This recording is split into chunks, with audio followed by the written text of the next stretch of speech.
Hi George, this is Fiona, and here's my video for Physics 270 Final. So I started with question 22 for chapter 11, and this question says, a uniform solid sphere of radius r equals 0.500 meters and mass equals m equals 15.0 kilograms turns counterclockwise about a vertical axis through its center. Find its vector angular momentum about the axis when its angular speed is 3.00 radians per second.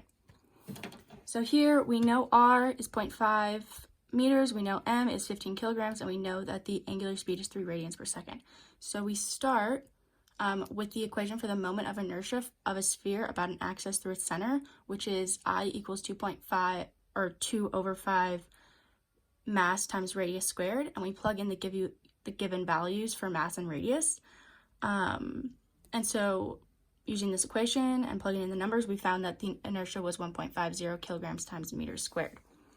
So next we use the formula L equals inertia times angular speed to find the magnitude of angular momentum of the sphere by plugging in the inertia that we found here and the angular speed which was given.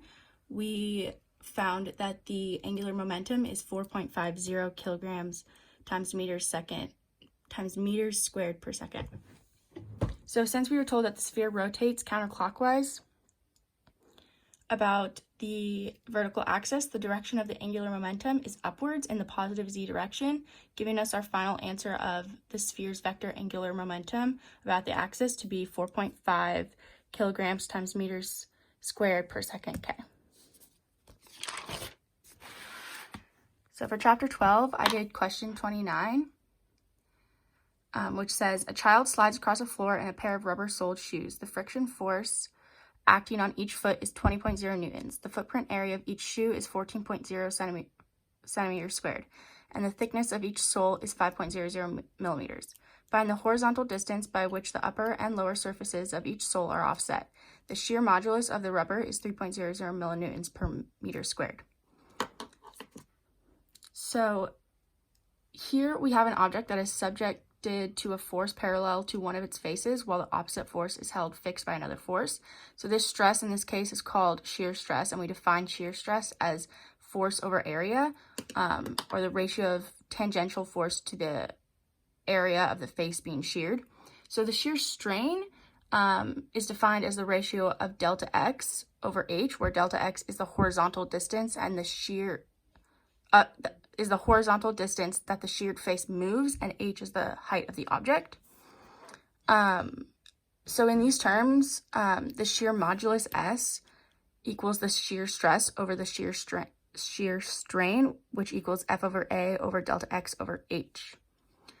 And so we know in this example that we are solving for delta X, and so we have the equation F over H over S over A. F times H over S times A. And we know the force is equal to 20 newtons. We know that the thickness of each sole is equal to 5 times 10 to the negative third meters.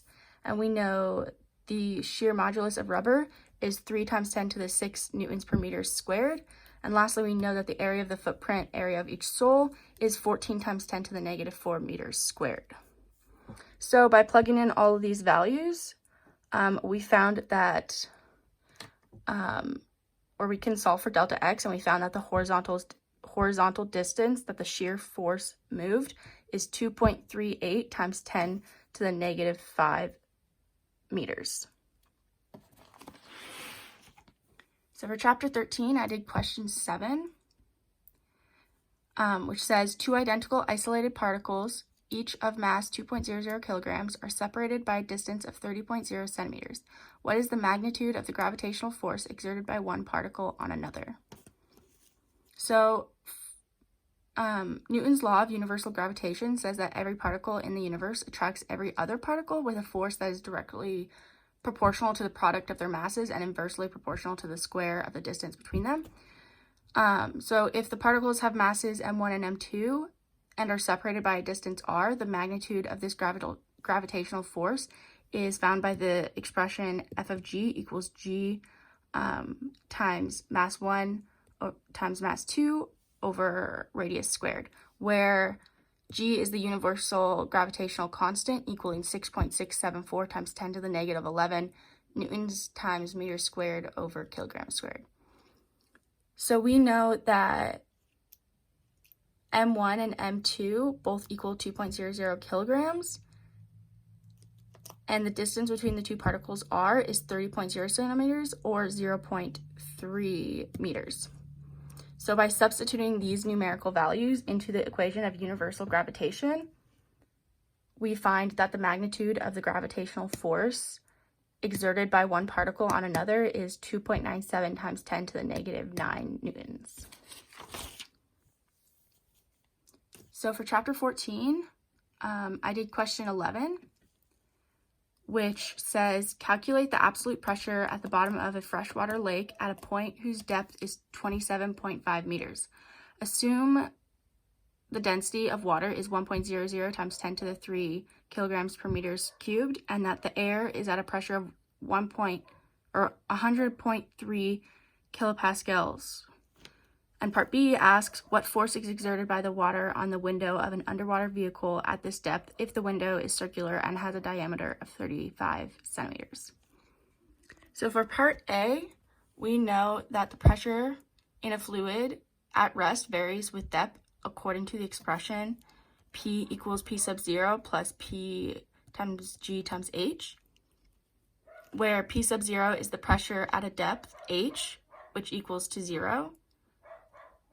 So pressure at the surface, and P is the density of the fluid, assumed to be uniform. So we know that the pressure at the surface, P sub 0, equals 101.3 kilopascals, which equals 1.013 times 10 to the 5 pascals. We know that the density of water, P, equals 1.00 times 10 to the 3rd kilograms per meters cubed, and we know that the depth at which we're finding the pressure is 27.5 meters. So since we are asked to find the pressure at the depth H, we can substitute these numerical values into this equation. And we find that the absolute pressure at the depth of 27.5 meters is 3.71 times 10 to the 5 pascals. So for part B, we are asked to find the inward force that water will exert on the window of an underwater vehicle at the same depth. And since we know that pressure P in a fluid is the force per unit area exerted by the fluid on a surface, we can use the expression P equals FA, where P equals pressure, F equals force, and A equals area. So we find the area of the circular window first, knowing that area equals pi r squared of a circle, where the radius is 0.35 meters divided by 2, which equals 0.175 meters. And then we square that and multiply it by pi, and we found that the area of the circular window is 0.09621 meters squared.